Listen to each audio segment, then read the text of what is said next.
Davay, svetimiz keldi. Men xursandman. Svet kelganiga xursandman. Bo'lmasa men xursand bo'lmasdim. Yana nima savol? Bu raund dedi juda ham oson dedi. Shunchaki o'ng tarafga bor va o'tib ketasan dedi.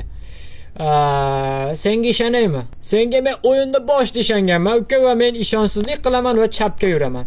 Men o'ngga yursam o'ta olmayman, aniq. Bilaman-ku men. Seni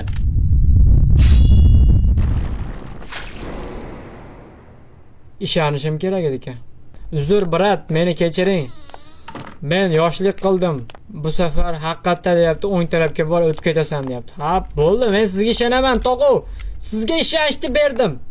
Menimcha bu oxirgi qism bo'lsa kerak. Oxirgi raundmi shunda? Yana nima savol? Seni eng yaxshi do'sting qaysi? Itmi, mushukmi? Bu o'yinda inglizlar o'ylab topganini inobatga oladigan bo'lsam, bular it deydi. Lekin menga mushuk yoqadi. Men o'z xohishlarimga sodiq qolgan holatda shuni aytamanki, menga mushuk. Kis. Ha, malades. Menga mushuk yoqadi, uzr lekin. Agar noto'g'ri bo'lsa, to'g'ri ekan. To'g'ri aytdim-ku. Men bilmasam aytmayman. It emas, mushuk odamning eng yaqin do'sti. Bo'ldi, yutdim-a. Tugadi deydi. Seni deydi, allaqachon sog'inishni boshladim deydi.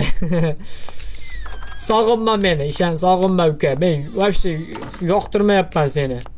O'yiningni ham, savollaringni ham bir-biridan xunuk. Mashimi sog'inganing? Itdan bo'lgan. Bu horror o'yinligini esingdan chiqarib qo'yding, shunaqa emasmi deydi. Esimdan chiqdi, uzr. Xotirajinda chataroq. Yo'q, esimda. Yes, esimda. Bu horror o'yin ekan. Men boshda buni horror o'yin deb o'ylamaganman ham. Tabriklayman dedi. Bu oxirgi bosqich dedi. Oxirgi qaroringni chiqar dedi. Хорошо, oxirgi bosqich eng osoni bo'lish kerak o'z aslida. Senga bu o'yin yoqdimi dedi. Qaysidir eshikni kimdir ochdi? Yo, yopdimi? Bu o'yin senga yoqdimi? Yes. Bu o'zini gapini o'tkazmoqchi-da. Yo'q deya olmaymanmi shunda? Mayli, yes, faqat ikkala tarafda ham yes. Sen majburlayapsan hamma.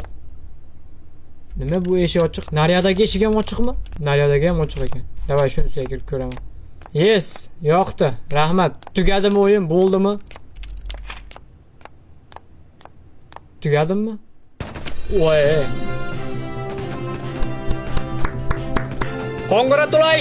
Congratulations.